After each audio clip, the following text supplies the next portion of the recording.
आणि एक अत्यंत महत्त्वाची बातमी प्रेक्षक हो, राज्यामध्ये हेल्मेट सक्ती लागू करण्याकरता सरकारनं कठोर उपाय योजायचं ठरवलंय। सरकारनं नो हेल्मेट नो फ्युएल धोरण अवलंबवलंय। हेल्मेट नसलेल्या दुचाकी स्वारांना इंधन न देण्याचे निर्देश राज्य सरकारनं पेट्रोल पंप चालकांना दिलेत। राज्याचे परिवहन मंत्री दिवाकर रावत यांनी या संदर्भात विधानसभेत घोषणा केली आहे। त्यामुळे रस्त्यावर दुचाकी चालवताना हेल्मेटची सक्ती असली तरी आता पेट्रोल घेण्याकरता हेल्मेट असणं आवश्यक आहे।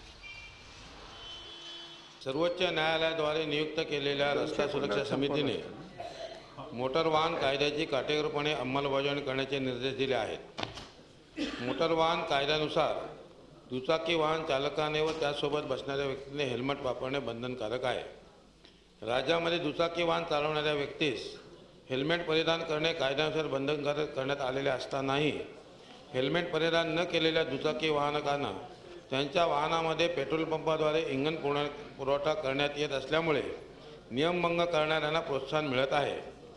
त्यानुसार राज्यामध्ये दुचाकी वाहन चालकाने हेल्मेट परिधान केले नसल्यास पेट्रोल पंपावर इंधन पुरवठा न करण्याबाबत नो हेल्मेट नो फ्युएल निर्णय घेण्यात आलेला आहे। माझे सहकारी अरुण मेहत्रे आपल्या संपर्कात आहेत, आपण थेट त्यांच्याकडे जाऊयात। अरुण, या निर्णयाचे काय पडसाद उमटतील? सगळ्यात महत्त्वाचं म्हणजे पेट्रोल पंप चालकांच्या संघटना अशा पद्धतीचा निर्णय मान्य करतील का? नागरिकांच्या काय प्रतिक्रिया आहेत? अजित, खरं तर हेल्मेट सक्ती हा विषय पुणे असू देत मुंबई असू देत महाराष्ट्रात नवीन नाही। वेगवेगळ्या माध्यमातून हेल्मेट सक्तीची अंमलबजावणी होत आलेली आहे।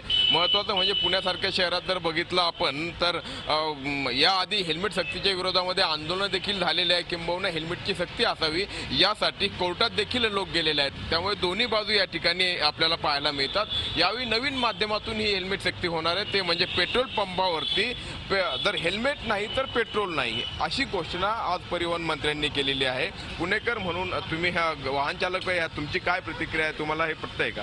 नाही, हे पटत नाहीये आणि हे म्हणजे सर्वसामान्यांना वेठीस धरण्याचं काम आहे। अशा पद्धतीने तुम्ही जर का लादत असाल तर हे चुकीचं आहे पूर्णपणे। आणि प्रत्येक जण असं हेल्मेट म्हणजे पेट्रोल पंपावरती हेल्मेट घालून यायचं ही म्हणजे तुम्ही दंडेशाही पद्धतीने तुम्ही आमच्यावरती हे करताय, लादण्याचा प्रयत्न करताय सरकार।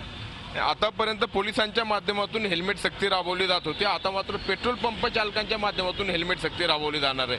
जर त्यांनी तुम्हाला तुम्ही हेल्मेट घातलं नसेल तर ते तुम्हाला पेट्रोल देणार नाहीत। तुम्हाला मान्य आहे का?